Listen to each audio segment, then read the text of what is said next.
Good. Oh, I appreciate that, because education, teaching is like a thankless position. And then you went from one thankless position into another one, which is politics. Um, Talk about the decision to run for the South Carolina State House of Representatives, District 77, at the ripe young age 26. Yes, sir. Yes, sir. So great, great, great. I think it's funny how you were saying that, politics and teaching are both thankless jobs. And, unfortunately, there's some truth to that because, um, yeah, there's just some truth to that. But I think both of them, what they have in common is that desire to serve. Teachers Mhm. don't teach because of money. Folks that run for office don't do it because of money. They do it because they have a genuine they should be doing it because they have a genuine care and concern about either students if you're in a classroom or the greater good of the entire community if you're in elected office. And I do believe that I have those. That's why I entered both. But the question was why did I run for office? So great question. And again, I think I told a story earlier about how in high school I realized what I wanted to do, and how Bakari, and I saw what he did, and how that was an inspiration to me. But even before that, going back to even a younger age, my grandfather was the first African American to serve on his local city council in Marion, South Carolina, in the early 1970s. And so as a kid, I can recall going into his office and seeing the picture of him being sworn in to the Marion City Council. And I know during his time in office that he really had made a huge impact in his community. And so he served for one term, and after that term, he decided that he could have a greater role outside of being in elected office. He could be use that platform as a community leader.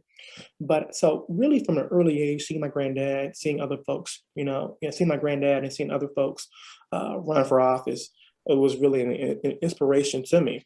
Literally, I could probably, tell you about local electoral history going back to as early as 2002 to 2004. And so when I decided to run for office, when I would sit down with people who, were like, why are you running for office? And I could sit down and like spit facts about, races or previous elections. I'm like, wait a minute, how old are you again? And how old were you when that happened? And how do you know all this? So I was watching and I was observing. So there's true, like you never know who's watching you and who you're inspiring. And so long story short, now I'm talking a lot here, but long story short, I left the classroom in 2016 and I was accepted into the University of South Carolina School of Law. And so that meant that I was coming back home for the first time since leaving in 2009 to go to Winthrop. I spent 4 years at Winthrop, and then I spent 3 years teaching and living in Colleton County. So that was my first time coming back home when I went to law school. And this is 2016. And so in 2017,